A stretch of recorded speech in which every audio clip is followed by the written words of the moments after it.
날마다 쓰는 나의 신앙일기 TV 데일리 큐티 나무양기입니다. 오늘은 히브리서 10장 1절부터 4절을 묵상하겠습니다.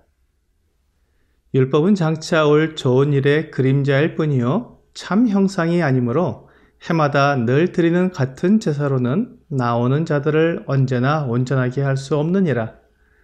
그렇지 아니하면 섬기는 자들이 단번에 정결하게 되어 다시 죄를 깨닫는 일이 없으리니 어찌 제사 드리는 일을 그치지 아니하였으리요. 그러나 이 제사들에는 해마다 죄를 기억하게 하는 것이 있나니 이는 황소와 염소의 피가 능히 죄를 없이 하지 못함이라. 하나님은 창세전에 예수 그리스도를 통해 사람들을 거룩하고 완전하게 하실 계획을 가지고 계셨습니다. 에베소서 1장 4절과 5절은 곧 창세전에 그리스도 안에서 우리를 택하사 우리로 사랑 안에서 그 앞에 거룩하고 흠이 없게 하시려고 그 기쁘신 뜻대로 우리를 예정하사 예수 그리스도로 말미암아 자기의 아들들이 되게 하셨으니 라고 말씀하고 있습니다. 예수 그리스도를 통해 사람들이 거룩하고 흠이 없게 되는 것입니다. 하나님은 이 일을 위해 예수 그리스도를 이 땅에 보내실 계획을 가지셨습니다. 그리고 모든 것을 정확한 때에 정확히 이루어 오셨습니다. 그리고 예수님께서 이 땅에 오시기까지 하나님은 이스라엘 백성들을 통해 하나님의 이 계획을 사람들에게 조금씩 알려주셨습니다. 히브리서 1장 1절이 이것을 말씀하고 있습니다. 옛적에 선지자들을 통하여 여러 부분과 여러 모양으로 우리 조상들에게 말씀하신 하나님이 그리고 예수님이 오셔서 하실 일을 율법을 통해 미리 맛보게 하셨습니다. 하나님은 죄를 범한 사람들을 거룩하고 흠이 없게 하셔서 하나님과 영원히 지내게 하실 것이었습니다. 그래서 율법을 주셨습니다. 하나님의 기준이 얼마나 높은지 그리고 사람이 스스로 하나님의 기준에 맞게 살 수 있는지 경험해 보게 하셨습니다. 하나님께서 율법으로 사람이 스스로 거룩하게 되라고 주신 것이 아니었습니다. 오히려 율법을 통해 사람이 스스로 거룩하게 될 수 없다는 것을 알게 하려는 것이었습니다. 로마서 3장 19절과 20절은 우리가 알거니와 무릇 율법이 말하는 바는 율법 아래에 있는 자들에게 말하는 것이니 이는 모든 입을 막고 온 세상으로 하나님의 심판 아래에 있게 하려 함이라. 그러므로 율법의 행위로 그의 앞에 의롭다 하심을 얻을 육체가 없나니 율법으로는 죄를 깨달음이니라 라고 말씀하고 있습니다. 율법이 말하는 것은 온 세상 사람들이 다 하나님의 법을 어겼기 때문에 모두가 다 하나님의 심판을 받아야 한다는 것입니다.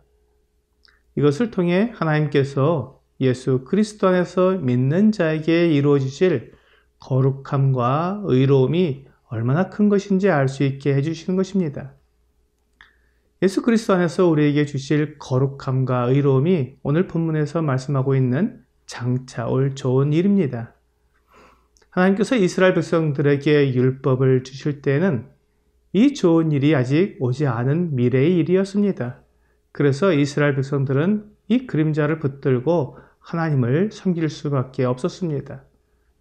그래서 율법이 마치 자기들을 거룩하게 해줄 수 있는 것처럼 오해를 한 것입니다. 하지만 율법으로는 해마다 같은 제사를 반복해서 드려야 했습니다. 그렇기 때문에 율법으로 드리는 제사는 완전한 제사가 아니었습니다. 만일 완전한 제사라면 죄가 완전히 용서되어 다시 죄를 생각할 필요도 없고 다시 제사를 드릴 필요가 없어야 했습니다. 그렇지만 해마다 이스라엘 백성들은 그들의 죄를 기억해야 했고 그것을 위해 또 다시 같은 제사를 드려야 했습니다. 그러므로 율법에 속한 제사는 사람들을 거룩하고 의롭게 만들어주지 못합니다. 반면에 고린도전서 1장 30절은 너희는 하나님으로부터 나서 그리스도 예수 안에 있고 예수는 하나님으로부터 나와서 우리에게 지혜와 의로움과 거룩함과 구원함이 되셨으니 라고 말씀하시므로 우리가 주 예수님으로 말미암아 의로움과 거룩함을 얻게 되는 것을 분명히 말씀하고 있습니다. 율법이 우리를 거룩하게 해주지 못하지만 우리 주 예수 그리스도는 우리를 완전하게 하고 거룩하게 하며 의롭게 해주어서 하나님 앞에 구원을 받게 해주시는 것입니다. 로마서 5장 9절과 10절은 그러면 이제 우리가 그의 피로 말미암아 의롭다 하심을 받았으니 더욱 그로 말미암아 진노하심에서 구원을 받을 것이니 곧 우리가 원수 되었을 때에 그의 아들의 죽으심으로 말미암아 하나님과 화목하게 되었은즉 화목하게 된 자로서는 더욱 그의 살아나심으로 말미암아 구원을 받을 것이니라 라고 말씀하고 있습니다. 우리가 그리스도의 피로 의롭게 되는 것은 율법을 지키는 것처럼 내가 어떤 행위를 통해서 의롭게 되는 것이 아닙니다.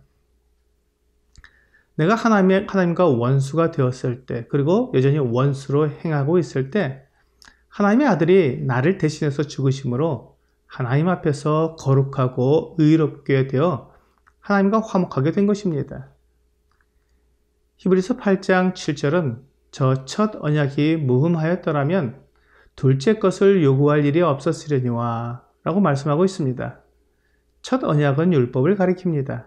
첫 언약이 완전하지 못하기 때문에 둘째 것인 예수 그리스도의 피가 필요했던 것입니다. 그림자는 완전하지 못합니다. 다만 참 형상을 나타내는 일을 합니다. 그러므로 율법을 통해 거룩하고 의롭게 되려는 것은 불가능한 것입니다. 갈라디아서 3장 24절은 이와 같이 율법이 우리를 그리스도께로 인도하는 초등교사가 되어 우리로 하여금 믿음으로 말미암아 의롭다함을 얻게 하려 함이라 라고 말씀하고 있습니다. 율법은 우리에게 예수 그리스도가 필요하다는 것을 알려주어 예수 그리스도로 말미암아 의롭게 되게 해주는 역할을 하는 것입니다.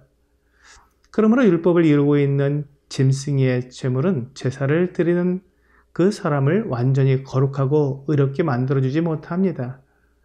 오늘 본문 4절에 황소와 염소의 피가 능히 죄를 없이 하지 못함이라는 말씀은 황소와 염소의 피가 첫 언약이요 그림자에 속한 것이기 때문에 완전하지 못하고 사람의 죄를 완전히 용서할 수 있는 제물은 오직 예수 그리스도의 피 외에는 없다는 것을 말해주고 있는 것입니다. 베드로전서 1장 18절과 19절은 너희가 알거니와 너희 조상이 물려준 헛된 행실에서 대속함을 받은 것은 은이나 금같이 없어질 것으로 된 것이 아니요 오직 흠없고 점없는 어린 양 같은 그리스도의 보배로운 피로 된 것이라 라고 말씀하고 있습니다. 주님은 우리를 위한 어린 양으로 완벽한 제물이 되셨습니다. 오늘의 적용 질문을 보겠습니다. 율법이 참 형상이 아니라 그림자라는 것이 나에게 어떤 의미가 있습니까? 율법을 통해서 내 힘으로는 의롭게 될 수 없다는 것을 알고 오직 하나님께서 준비하신 완전한 제물이신 예수 그리스도를 통해 의롭게 될 수 있다는 것을 알게 됩니다. 오늘 율법의 행위나 완전하지 못한 제물에 의지하여 늘 불안한 삶을 살기보다는 완전하고 거룩하신 예수 그리스도를 믿음으로 거룩하고 의롭게 되는 귀한 시간이 되기를 주 예수님의 이름으로 기도합니다.